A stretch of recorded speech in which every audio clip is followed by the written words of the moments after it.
The anniversary surprise? I'll never forget.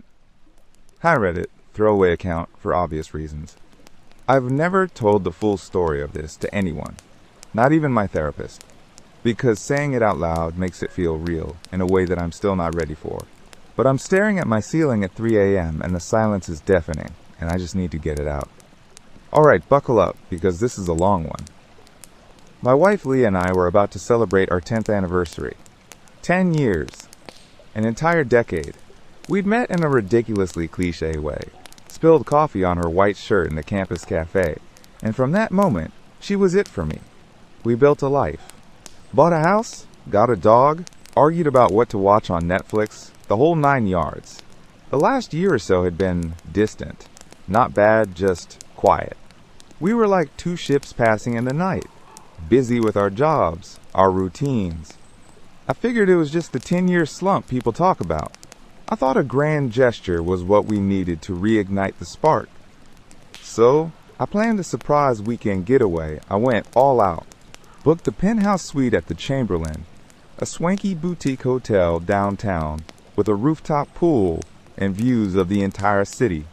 I made reservations at that ridiculously expensive Italian place she'd been wanting to try for ages. I'd even arranged for her boss to give her Friday afternoon off. I was so damn proud of myself. I felt like the husband of the year. The plan was simple. I'd go to the hotel early on Friday to get everything set up. I'm talking champagne on ice, rose petals on the bed, the full rom-com special. I told Leah I had a work emergency and would meet her at home for our anniversary dinner at 7 p.m., at which point I'd reveal the surprise. I got to the hotel around 2 p.m., a bouquet of her favorite lilies in my hand. I checked in, the receptionist beaming at me as she handed over the key cards. "Enjoy the penthouse, Mr. Hayes. It's our best room." I remember whistling as I rode the elevator up, feeling that giddy, almost nervous excitement you get when you're about to do something special for someone you love. I got to the door, room 1201, and slid the key card in. The light flashed green. I pushed the door open, a cheesy, "Honey, I'm home," on my lips. It died in my throat. The first thing I saw was a man's blazer thrown over a chair. Then a pair of women's shoes, Leah's shoes, the expensive ones I bought her for her birthday, kicked off by the door. The room was dim, the heavy curtains drawn. And on the bed I was supposed to be scattering rose petals on, were two figures. They weren't doing anything, just lying there, tangled up in the sheets, talking softly. It was Leah, and it was Dev, her coworker, the one she always said was like a brother to her. My entire world just stopped. The air left my lungs. The lilies suddenly felt like they weighed 1,000 pounds. My brain couldn't process it. It was like watching a movie that I was somehow in. They hadn't seen me yet. The door had opened silently, and I was just standing in the little entryway, hidden by the angle. I heard her laugh. It was a soft, intimate laugh, a laugh I hadn't heard from her in years. "Should we get another bottle?" Dev asked, his voice low. "We have to be out of here before Marcus knows I even left work," she replied. "He thinks I'm finishing up a report." That's what broke the spell. The casual, easy way she lied about me. Something inside me snapped, not with a bang, but with a cold, quiet click. The rage was there, a white-hot inferno in my chest, but something else surfaced alongside it, a chilling, crystal-clear clarity. I didn't yell, I didn't rush in. I did the opposite. I took one step back, my heel bumping the door frame without a sound. I gently pulled the door until it was almost closed, then let it click shut so softly I barely heard it myself. I stood in the hallway for what felt like an eternity, my heart hammering against my ribs so hard I thought it would break through. My first instinct was to run, to get in my car and just drive until I ran out of gas. My second was to bang on the door and tear Dev apart with my bare hands. But a third thought, a colder and more patient one, took hold. No, I wasn't going to give them the satisfaction of a screaming match. I wasn't going to let her see me broken. Not yet. She was going to give me my perfect anniversary weekend. She just didn't know it yet. I went down to the lobby bar, my hand shaking so bad I could barely pull out my wallet. I ordered a double scotch and drank it in one go. I sat there, watching the clock, for almost 3 hours. I saw them leave. They walked out of the elevator together, laughing, and went their separate ways in the lobby. Leah didn't even glance in my direction. At 5:30 p.m., right on schedule, I went back up to the room. This time I knocked first. I heard her call out, "Who is it?" "Room service," I said, disguising my voice. She opened the door, dressed in her work clothes again, and her face went pale. "Marcus, what are you doing here?" I thought. "Surprise," I said, forcing the biggest, most genuine smile I could manage. I held up the now slightly wilted lilies. "Happy anniversary." The performance she put on was Oscar-worthy. The shock, the happy tears, the way she threw her arms around me. "Oh my God, you did all this," she said, gesturing to the opulent room. It was a knife in my gut. We did all this, I thought. The entire weekend was a special kind of hell. I played the part of the doting husband flawlessly. I toasted to us over dinner, my eyes never leaving hers. I listened as she told me how much she loved me, how lucky she was. Every word was a lie, and every lie felt like another shard of glass in my heart. But I was collecting. I was a detective at my own crime scene. Saturday morning, while she was in the shower, I found a men's silver watch on the nightstand. "Hey, honey, is this yours?" I called out, my voice dripping with fake innocence. She came out, wrapped in a towel, and her eyes widened in panic for a split second before she recovered. "Oh, that must be from the guest before us. Housekeeping must have missed it." "We should turn it in," I said, watching her. "No, don't worry about it. I'll drop it at the front desk later," she said quickly, snatching it and hiding it in her purse.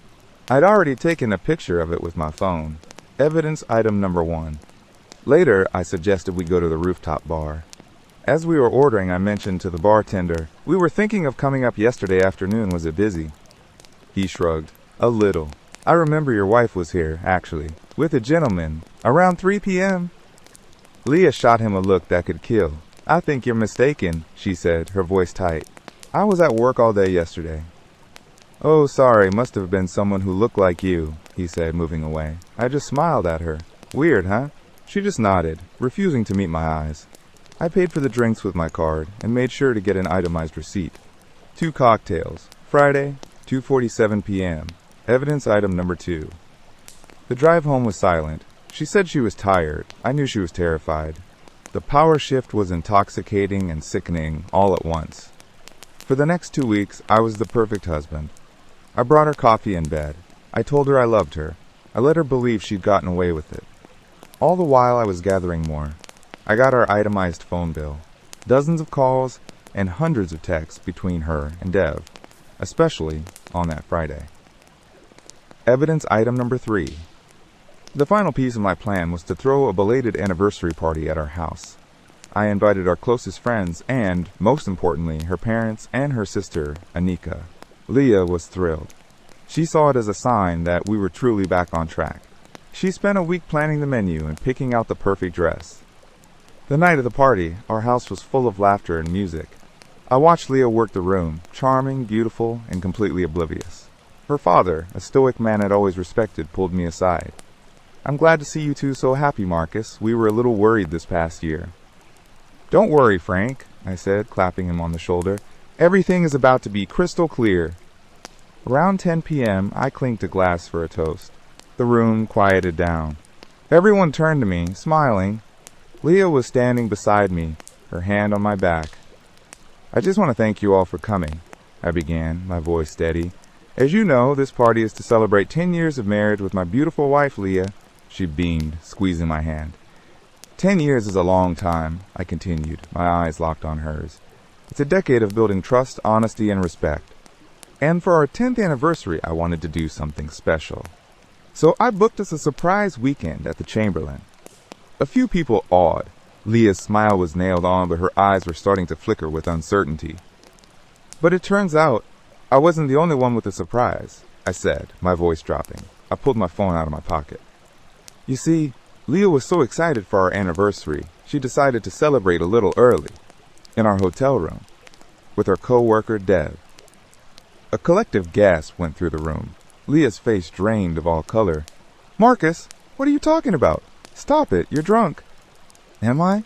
I said calmly. I airdropped a picture of Dev's watch to the smart TV in the living room. It flashed up on the big screen for everyone to see. Does this look familiar, Leah? You said housekeeping left it. Funny because I have a bar receipt that shows you and Dev were having cocktails at the hotel bar 2 hours before I even got there. I held up the receipt. Her sister, Anika, was staring at her with wide, horrified eyes. Her mother had her hand over her mouth. And then there's the phone bill, I said, pulling the papers from my jacket pocket. Hundreds of texts. Should I read a few out loud? There's a particularly sweet one from that Friday morning, where you tell him you can't wait to have him all to yourself. Leah just stood there, mute, as her perfect world crumbled around her in front of everyone she cared about. She didn't cry, she didn't scream. She just looked at me with a mixture of pure hatred and utter defeat. Her father walked over, looked from the TV to his daughter, and just shook his head and walked out the front door without a word. That, I think, is what finally broke her. So here I am, the divorce is almost final. I got the house, we don't speak. Sometimes I wonder if I did the right thing. Was the public humiliation necessary? Maybe not. Maybe it was cruel. But in those moments, standing in that hotel hallway, all the love I had for her curdled into something cold and sharp. All I wanted was for her to feel a fraction of the pain and humiliation that I felt.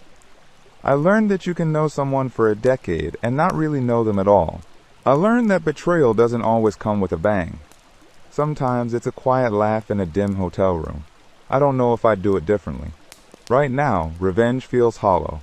It doesn't fix the hole in my life. It just made the explosion bigger. Maybe one day I'll be able to forgive her. Not for her sake, but for mine. But not tonight. Tonight, I'm just a guy in an empty house, wondering where it all went wrong.